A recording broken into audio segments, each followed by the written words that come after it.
And we're back to learn CapCut in the year day 18. Let me explain what a keyframe is. That's a very important feature in almost all video editing tools. We'll get back to our boat footage here and we scale it up because we want the boat to be bigger. Then we left click drag to reposition it right here in the preview window. But you can see the boat moves a little bit.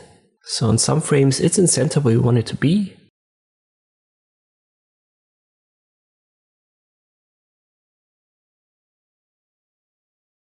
But here, for example, it's way too low. When we reposition it here where it is low, so left click drag again to put it in center. Now it's too far up, right here. So there has to be a way where we reposition it, but it stays in position at the other frames. And this is where the keyframes come into play. And you can find them right here. So it's this little diamond icon right next to the functions. Not all functions have it, but you can say that every function that you can animate has this keyframe option. You can simply activate it by left clicking on it. Let's for example go to this frame right here where we have the position. And if I move that around, these parameters for X and Y are being adjusted. And we'll go to the start. We'll put it in center, which adjusts X and Y. And then we click on the diamond icon. And this should now be turquoise, which means that we have a keyframe. And you can also see that here in the timeline, this little icon. We'll move forward until our boat gets out of center. Maybe right here. And now we can create a new keyframe. And if we just left click drag here, this automatically creates a new one. You can see it's now turquoise as well, but it's only turquoise at these two positions. So where we have our keyframes in the timeline, we will have a turquoise position.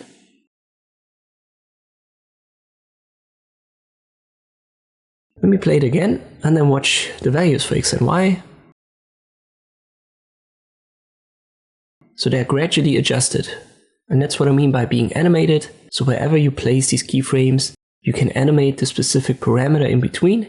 And you can use these little arrow icons to jump from one keyframe to the next. And let's move forward because here the boat is not in center anymore either. So we will position that. We'll get a third keyframe automatically. You can see it in the timeline. We'll move forward. Boat is a little bit too high. Then position it here. You can also click on the diamond icon to add a new keyframe and then reposition it as well.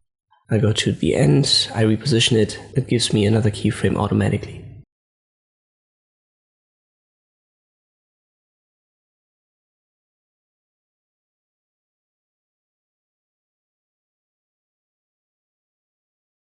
Let me go back to the start, I'll roll the clip, and now the position is being animated the entire time and that keeps the boat somewhat in center.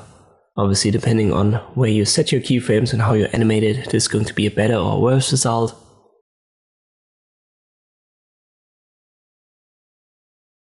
Let me scale it back to 100%.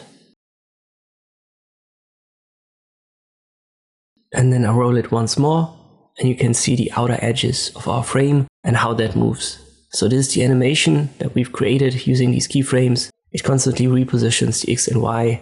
And that keeps the boat in center at this specific zoom level.